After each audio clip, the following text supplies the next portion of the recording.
The war with Iran continues fraying relations between the U.S. and our longtime NATO allies, with NATO's Secretary General set to visit the White House tomorrow. Today, the United Kingdom is hosting a virtual military meeting to discuss the Strait of Hormuz.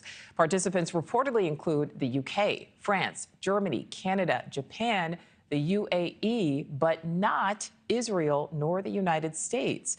Britain's prime minister has said efforts to guarantee safe passage through the strait would begin only when fighting has stopped. So NATO Secretary General Mark Rutte comes to D.C. amid more headlines like this one from The Economist, which details what could happen to Europe if the U.S. abandons the alliance it helped create in the wake of World War II. Senior congressional correspondent Joe Khalil live for us there in Washington. So, Joe, the president's criticism of NATO has only increased since this war began.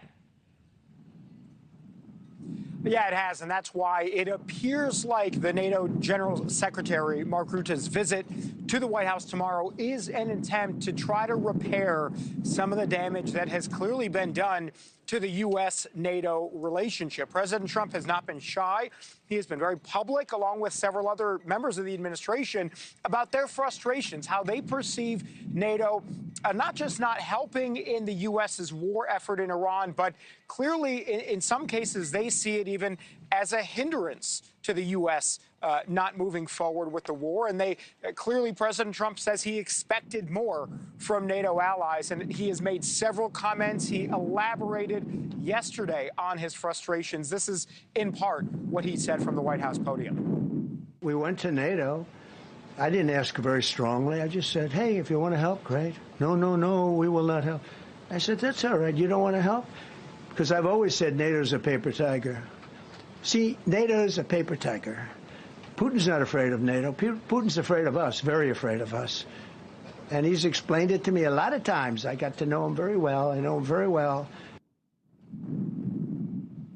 So there are some layers to this. Both President Trump and Secretary Rubio have expressed frustration, particularly with NATO European allies unwilling to help the United States militarily open up the Strait of Hormuz. They have also been frustrated because several countries have refused to allow the United States aircraft to use their military bases in Europe, which has in and of itself been a frustration. But several European leaders from NATO have made clear they've been adamant they would honor their NATO commitments, which is that if the United States or any NATO member were to be attacked, they would come to the U.S.'s defense. What several of them have said, however, is that that hasn't happened in this case. The U.S. was not attacked. It was sort of the other way around. The U.S. objectively started the war with Iran, and therefore these European countries and allies don't feel obligated to step in. Many of them actually, again, doing the opposite. Some are already on the record as mulling the possibility of a future NATO in which the United States is not really an active part. This is the Spanish foreign minister saying here, quote, NATO is a mutually beneficial alliance for Europeans and Americans, but the U.S. administration's remarks and new positions on Euro-Atlantic security are inviting us Europeans to take a leap in terms of our own sovereignty and defense matters. So as we look ahead, Nicole, to tomorrow's meeting, we're also going to be keeping an eye on whether other European leaders, other NATO leaders make any comments, specifically French President Macron, German Chancellor Merz, and also several others. The UK Prime Minister Starmer would be another one, watching to see if there are any comments from them ahead of Mark Rutte coming to the United States and meeting with President Trump, Rubio, and potentially also War Secretary Hegseth as well.